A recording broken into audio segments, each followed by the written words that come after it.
Hey guys, welcome back to another video, and in this video we are going to be showing you how to play Vigil. He is probably one of my favorite operators in the game, and I would say it's pretty well earned that he is. He is an amazing operator, and his ability is that he is immune to drones. Doesn't really sound that powerful, but if you actually think about it, it's one of the most powerful things in the entire game.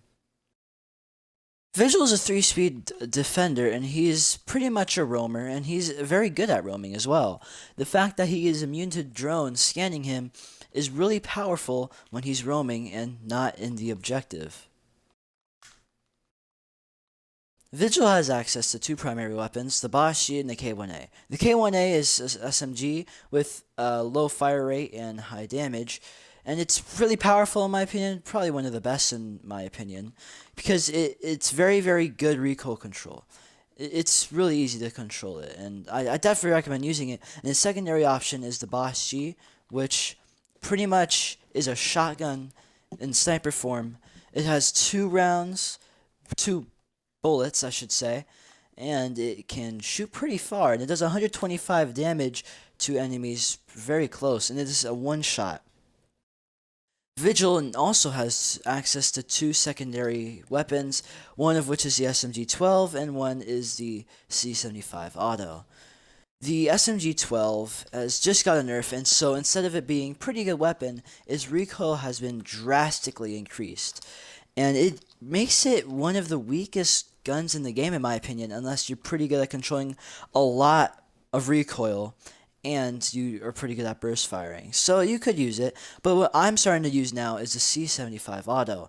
It is very similar, though you can only use the iron sights, but it has very similar fire rate, very similar damage, and is pretty much the same thing, and if I'm correct, it has more ammo.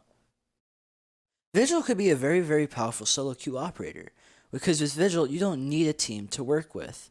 You can just roam, do whatever you want, and then, help out your team when they need it. Vigil, his weapons are often pretty good at almost any range, and one of the things Vigil is probably known for is spawn peeking. He's such a powerful spawn peeker because he has the ability to be able to go wherever he wants to spawn peek without being detected, and when he's at the spawn peek, also not be detected. Vigil is very, very powerful in a 1v1 scenario. If I had to say one operator on defense to pick, and you don't have Vigil, I would definitely recommend that you get Vigil. He's so powerful, great weapons, and his potential is out of the roof. Vigil has access to two gadgets. He has access to the bulletproof camera and an impact grenade. If you're in a team setting and you guys do not have enough intel, or if an objective requires some extra intel, then you should probably run the bulletproof camera. But if you're going to be roaming a lot, then I do also recommend that you run an impact grenade so that you don't have to rely on the teammates to give you the rotation.